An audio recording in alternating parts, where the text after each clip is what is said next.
व्यवस्था हो जाए तो आनंद आ जाए। नाना जी से भेंट करने का कुछ अलग ही आनंद है। जब हम अच्छे व्यक्तियों से, बड़ी पर्सनैलिटी से मिलने जाते हैं तो बड़ा सज धज के जाते हैं कि भैया हमारी भी रेपुटेशन बनेगी, अच्छे कपड़े पहनेंगे। ठीक है बोले चलो। तो वहां पर एक धोबी उन्हें जब मिला तो उन्होंने कहा कि भैया ये कपड़े हमें दे दो। बड़ी क्रूरता पूर्वक उसने उत्तर दिया, अरे तुम तो जंगली लोग हो, तुम्हें इतने अच्छे कपड़े कोई पहन सकते हो क्या? जंगली लोग इतने अच्छे कपड़े पहन सकते हैं क्या कोई? देखो तुम अपने हिसाब से अपने जैसे हो वैसे ही ठीक हो। तब भगवान को क्रोध आया और भगवान ने उसको एक जोरदार तमाचा मारा जिससे उसका सर फट गया और वो तुरंत मृत्यु को प्राप्त हो गया। यहां संत कहते हैं ये वही धोबी था जो मां भगवती जगत जननी आदिशक्ति सीता जी पर लांछन जिसने लगाया था। उस समय तो भगवान ने कुछ नहीं कहा मेरे ठाकुर, ठीक है आज मैं मर्यादा के रूप में बंधा हुआ हूं, अगले जन्म में तेरा हिसाब पूरा करना।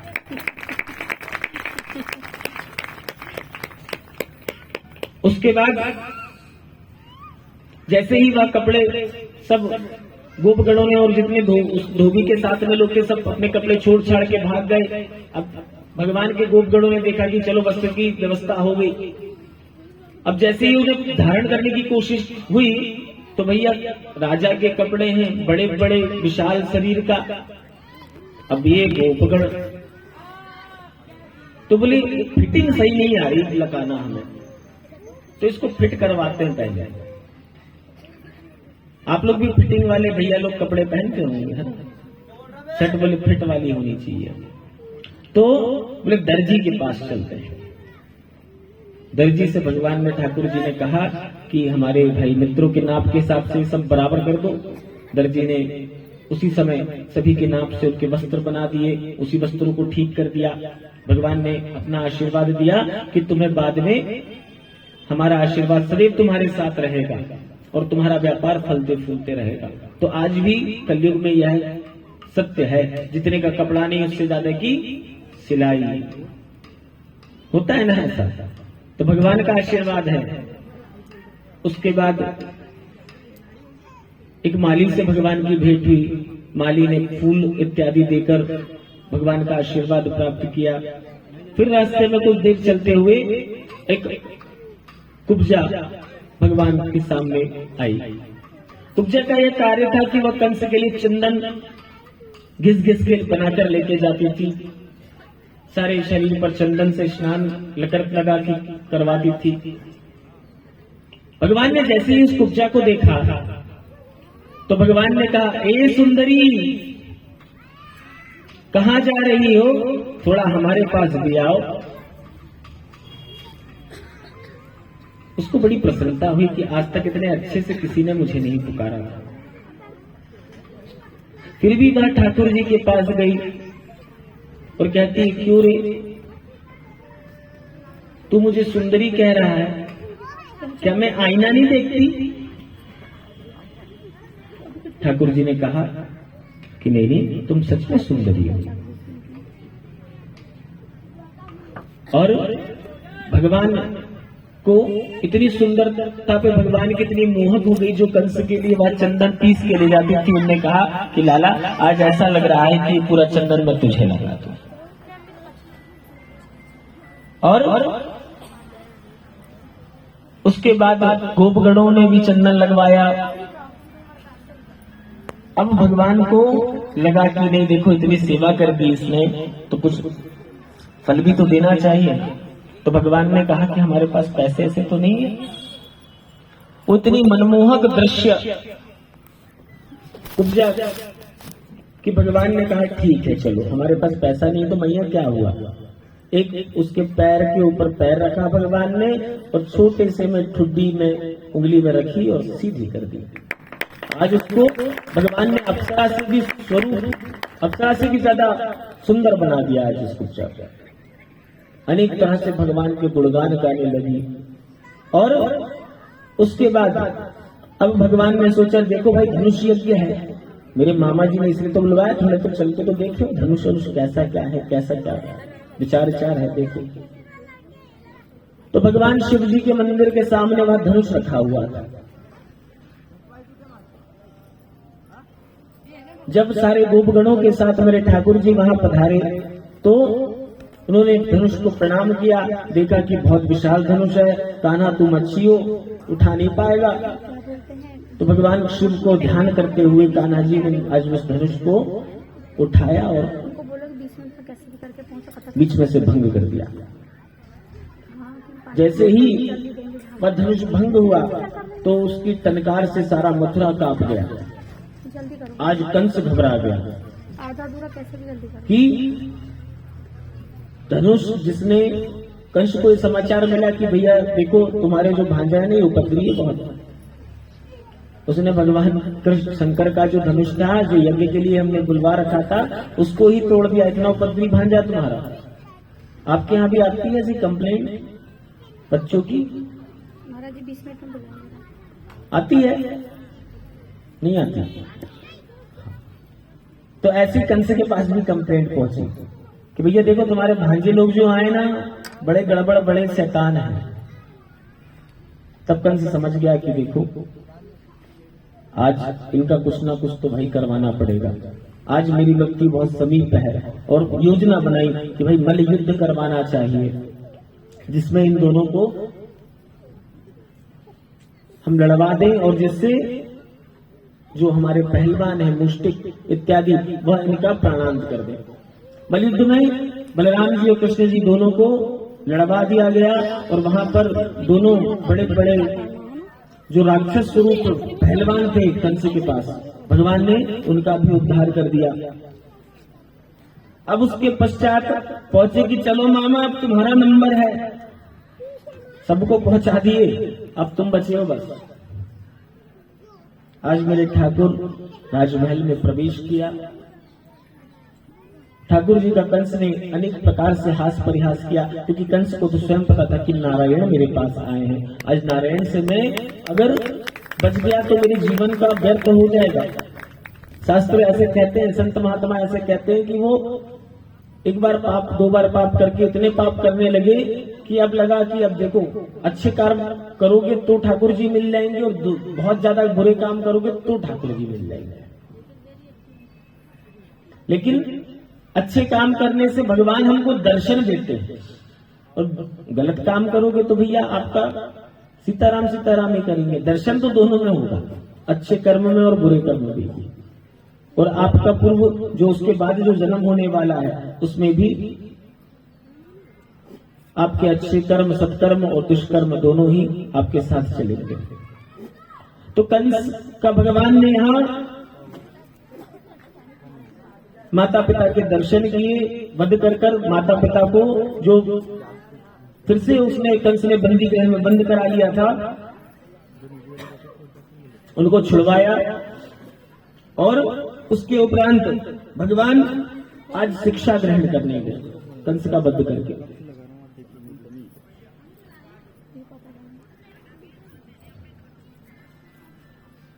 और गुरु दक्षिणा भगवान आज 65 दिन में संपूर्ण कलाओं से पूर्ण हो गए। और संदीपनी ऋषि के आश्रम में जब पढ़ने गए तो गुरु दक्षिणा जब मांगनी चाहिए कि प्रभु गुरुजी आप हमने शिक्षा ग्रहण कर ली, गुरु दक्षिणा बतलाइए क्या दूं। तब दक्षिणा में गुरु पुत्र को भगवान ने यमलोक से लेकर आया और उनको अपने संदीपनी मुनि को सौंप दिया और गुरु माता को सौंप दिया। उसके उपरांत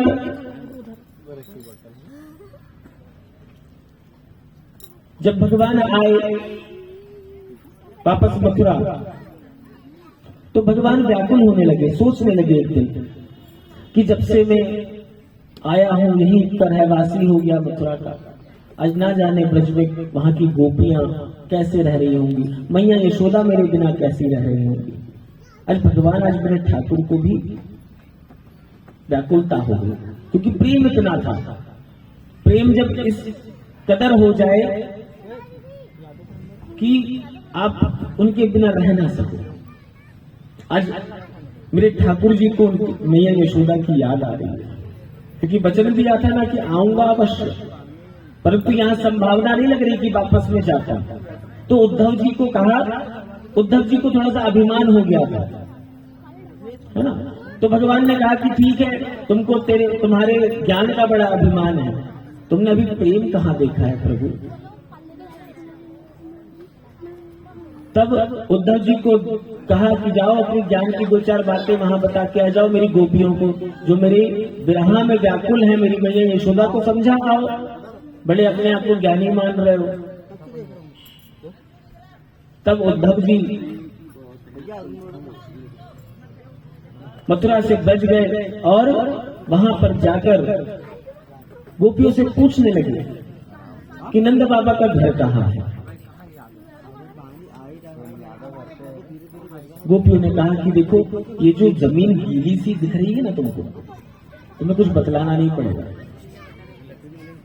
तब तुम इसका पीछा करते करते चले जाओ, नंद बाबा का घर आ जाएगा।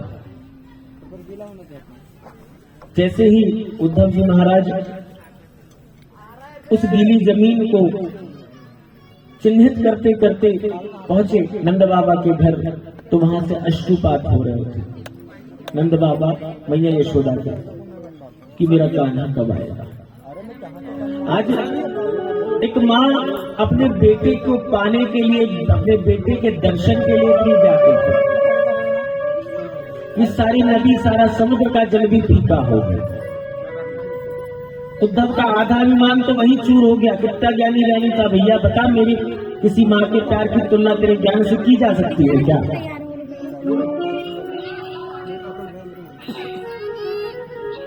एक माँ अपने बेटे से जो प्यार करती है उसकी तुलना किसी से नहीं की जा सकती, किसी ज्ञान से नहीं, कोई विद्वान उसकी गणना नहीं कर सकता।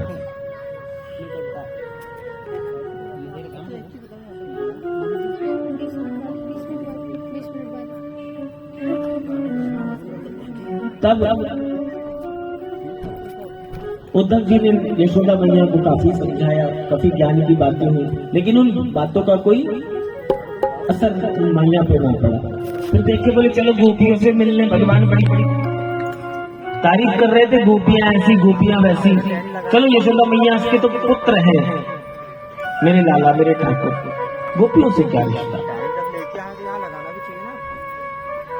गोपियों के पास गए तो जैसे ही गोपियों से पूछने लगे, अरे तुम कहाँ की बात कर रहे हो, ये तो परब्रह्म परमात्मा है स्वयं श्री कृष्ण, और तुम उनके लिए, वो तो सबके पास है, कड़कड़ में है, यहाँ है वहाँ है।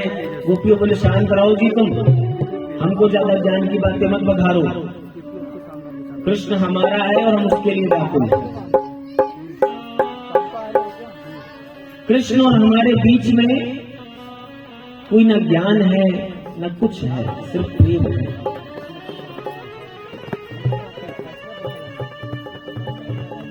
आज सारी गोपियां बड़ी आतुर होकर उद्धव जी को, उनका अहंकार पूरा चूर चूर कर दिया।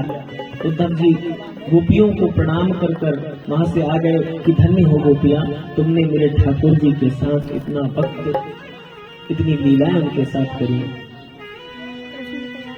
धन्य है तुम्हारे चरित्र। उद्धव जी का सारा अभिमान भंग हुआ और उसके उपरांत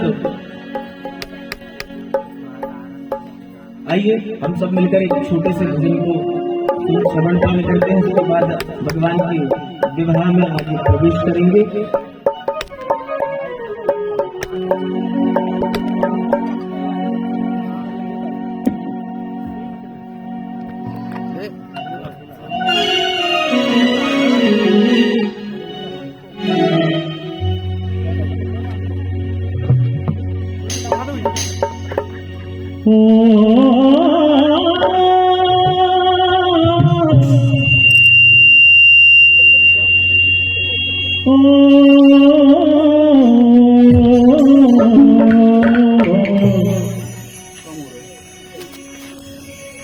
बैठे इंतजार में ये उम्मीद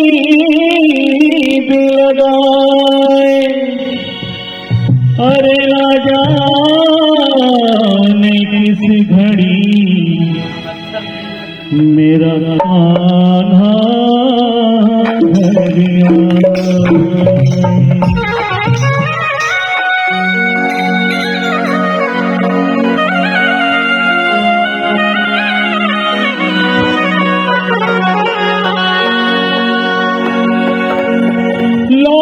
के आजा,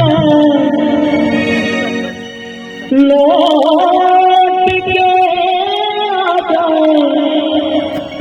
नंद के दुलारे,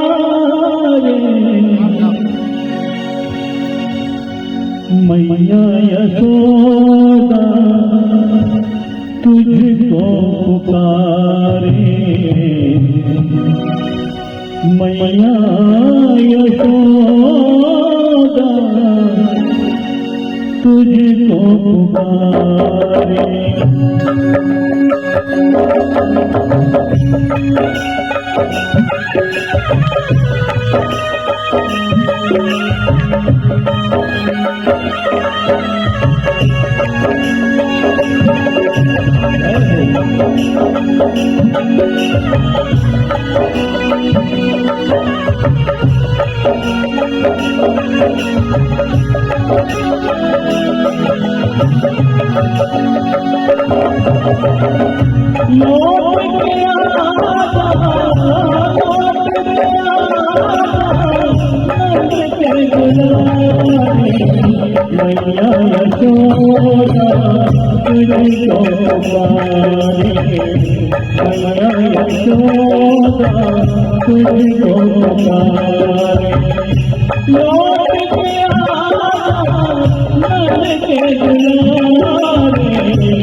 मन में लगन